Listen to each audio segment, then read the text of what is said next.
Hey folks, Schneider here. So I hear a whole lot of stuff in the news. I hear a lot of stuff. Well, I used to hear a lot of stuff on Fox, but I stopped watching them because, really because of Arizona, and because, in my opinion, they have caved to.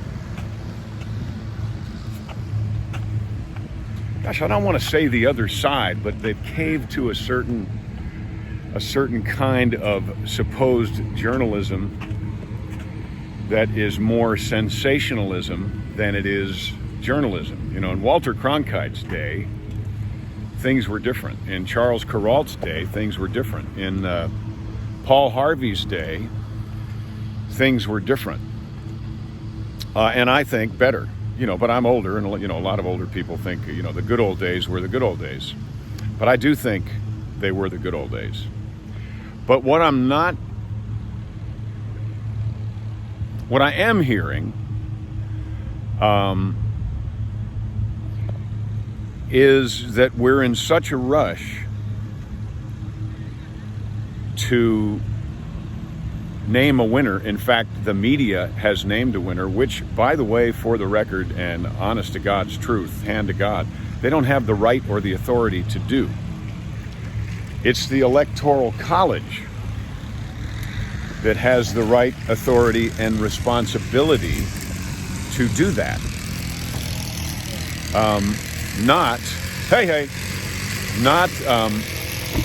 We're gonna wait. We're gonna wait for Tyler, I guess.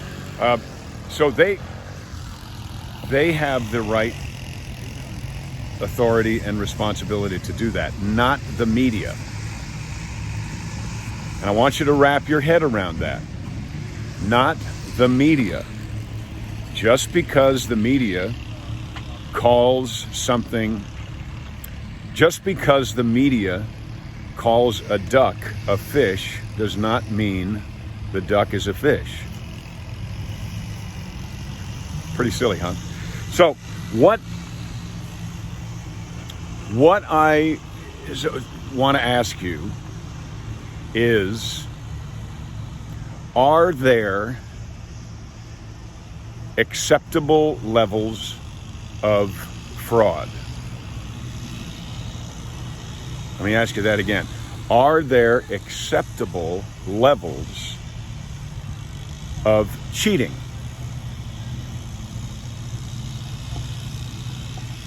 Is cheating cheating, or is a little bit of cheating not really cheating? Is a little bit of fraud not really fraud?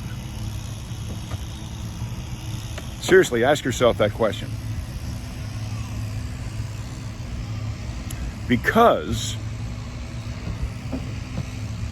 what do you think? Are there acceptable are there acceptable levels in a race? Are there acceptable levels of cheating, or in a baseball game? No. Can you cork a bat a little bit, or is a corked bat a corked bat? Black and white. Black and white. Just like a checkered flag. Just like what? A checkered flag. Like a checkered flag. Explain that. Well, the auto race is done when the checkered flag waves. It's black and white. That's the winner, and that's the way it should be. Whoever crosses that line first, whoever wins, wins. Yeah. That sounds like Yogi Berra. Whoever wins, wins. It ain't over till it's over. But what I'm hearing out there is I'm hearing people going, oh, come on, for crying out loud, stop counting. It's not going to matter anyway. Let's go over here. Here's the question I have. Why would it not matter anyway? Because in a very real sense, good morning. In a very real sense,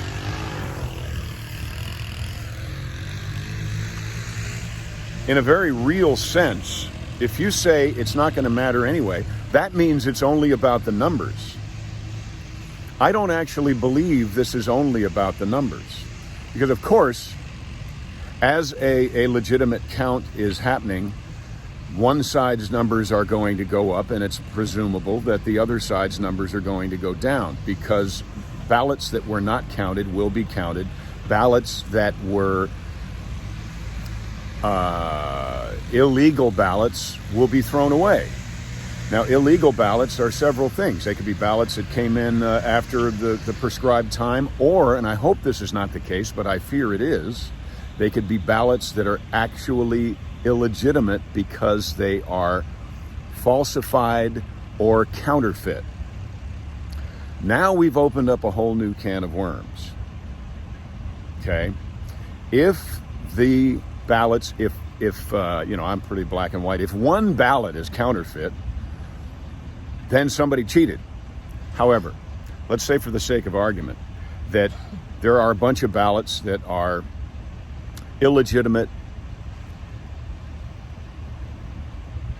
because, as many people suspect, they were copied and filled in or whatever, but they're illegitimate because they were falsified. If that's true, and we will find out, it's pretty simple because I believe the ballots were watermarked. If you have a counterfeit bill in your wallet and you run it through a counter that you can get at Costco, it will flag that counterfeit bill no matter how good it is. So there should be some people very nervous about what I just said.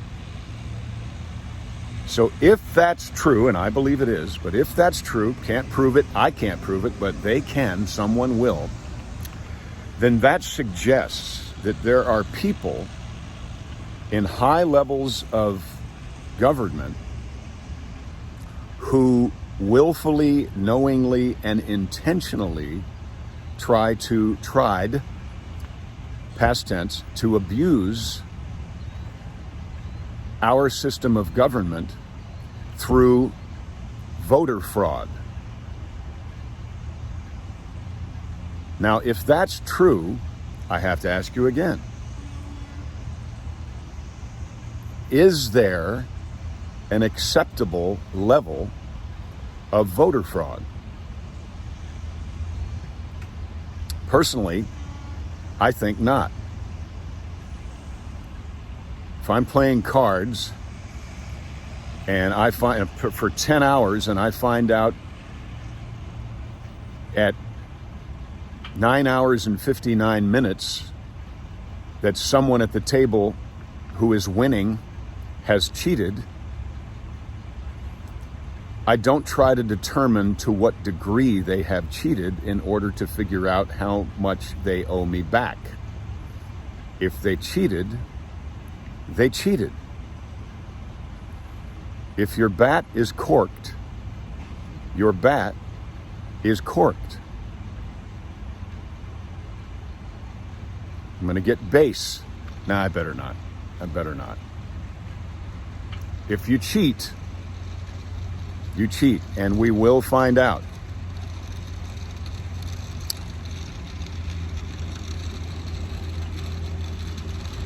We will. And it's going to be, I don't think